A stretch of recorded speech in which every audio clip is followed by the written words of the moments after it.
Украинада өрттөй турган бомбаларды украиндер өздөрү жардырган учурлар бар. Айрымдар муну орус агенттери деп шектелгендер төлөгөн акча үчүн кылат. Бирок башкалары айла жоктон жакындарынан кандайдыр бир кабар алуу үчүн жасашат. Светлана 2 жылдан ашуун убакыттан бери күйөөсү Диманын дайынын биле элек болчу. Ал толук масштабтуу согуш башталгандан көп өтпөй колго түшкөн. Номер український. Я відповідаю. Мага украин номерден телефон чалышты. Жооп берсем, ал өзүн Дмитрий деп тааныштырды. Акценти орусча экен. І вже запропонував таким чином, що Ал эгер күйөөңдүн эртерээк кайтышын кааласаң, мен жардам берем. Бирок сен аскердик объектини, же машинаны, же темир жол бекетин өрттөшүң керек деди. повинна зробити. У нас є декілька Светлана бул тууралуу коопсуздук кызматына кабарлаган. Алар бул иштийликтегиче орустарды байланышта кармап турууну суранышкан. Светлана кээ бир чалууларды жаздырып калган. 1,5-литровую бутылку Вайспирита. 1 литр суюктукка бир аз бензин куюп алып, темир жол түйүнүнө барыңыз. Коопсуздук камералары жок экенин текшериңиз.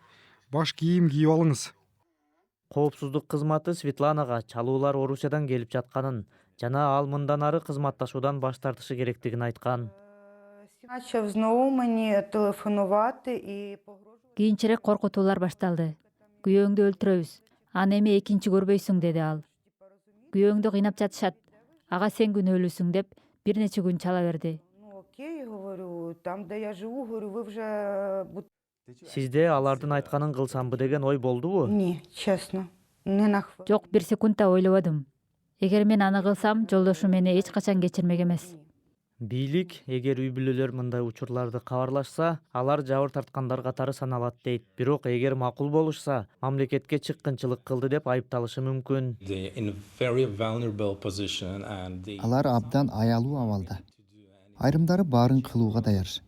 Жалпысынан алганда бул Украинанын куралдуу күчтөрү үчүн көп деле зыян эмес. Бирок ал Украин коомчулугунун биримдигин ыдыратышы мүмкүн. Бул башка маселе. Анан албетте, кимдир бирөө мисалы абадан коргонуу системаларынын жайгашкан жерин айтып койсо, бул биз үчүн чоң көйгөй болот. for example, air defense system, it's a big problem for us too. Officials here tell us that 50% of all Мындагы расмийлердин айтымында украиналык туткундардын үй бүлөлөрүнүн 50% менен орусиялык агенттер байланышат. Бирок үй бүлө мүчөлөрү саботаж жасоого макул болгон учурлар өтө аз дешет.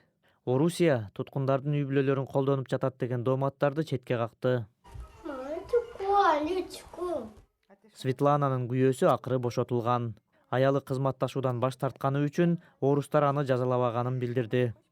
Бирок миңдеген украиндер дале туткунда болгондуктан өз жакындарын куткаруу үчүн айрымдар аргасыздан ар кандай аракеттерге барышы ыктымал. Ти вреденка?